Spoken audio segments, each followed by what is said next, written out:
Irrigation శాఖలో ఇంజనీర్గా పనిచేసి వేల కోట్లు పోగేసుకున్న అవినీతి సామ్రాట్ మురళీధర్ రావును చెంచల్గూడ జైలుకు తరలించారు. ఇంజనీర్ ఇన్ చీఫ్గా రిటైర్ అయిన మురళీధర్ రావు సర్వీస్ను 13 ఏళ్ల పాటు పొడిగించారు. కాళేశ్వరం విజిలెన్స్ నివేదిక తర్వాత రేవంత్ సర్కార్ ఆయన్ను విధుల నుంచి తొలగించింది. ఏసీబీ తనిఖీల్లో రాష్ట్రంలోని వివిధ ప్రాంతాల్లో మురళీధర్ రావుకు వేల కోట్ల విలువైన ఆస్తులున్నట్లు గుర్తించారు. అక్రమ ఆస్తుల కేసులో అరెస్టైన ఇరిగేషన్ శాఖ మాజీ ఇంజనీర్ ఇన్ చీఫ్ మురళీధర్ రావును ఏసీబీ అధికారులు మంగళవారం రాత్రి అరెస్టు చేశారు. ఏసీబీ కోర్టు ఆయనకు 14 రోజుల రిమాండ్ విధించడంతో చెంచల్గూడ జైలుకు తరలించారు. మంగళవారం ఉదయం నుంచి ఏసీబీ అధికారులు మురళీధర్ రావుతో పాటు ఆయన బంధువుల ఇళ్లల్లోనూ సోదాలు నిర్వహించారు. మొత్తం 11 చోట్ల తనిఖీలు జరిగాయి. ఆస్తులకు సంబంధించి వివిధ పత్రాలను పరిశీలించగా మురళీధర్ రావుకు ఆయన బినామీలకు ఉన్న భారీ ఆస్తులు బయటపడ్డాయి.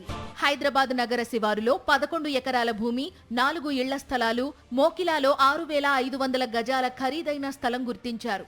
కొండాపూర్లో విల్లా, బంజారా హిల్స్, యూసఫ్గూడ, బేగంపేట, కోకాపేట ప్రాంతాల్లో అపార్ట్మెంట్ ఫ్లాట్లు ఉన్నట్లు తేలింది. కరీంనగర్, హైదరాబాద్లో బిజినెస్, జహీరాబాద్లో కోదాడల్లో సోలార్ పవర్ ప్రాజెక్టులు, వరంగల్లో నిర్మాణంలో ఉన్న అపార్ట్మెంట్లను గుర్తించారు. మురళీధర్ రావు ఉమ్మడి రాష్ట్రంలోనే పదవీ విరమణ పొందారు. ఆ తరువాత ఆయన పదవీ కాలాన్ని 13 ఏళ్ల పాటు పొడిగించుకుంటూ వచ్చారు.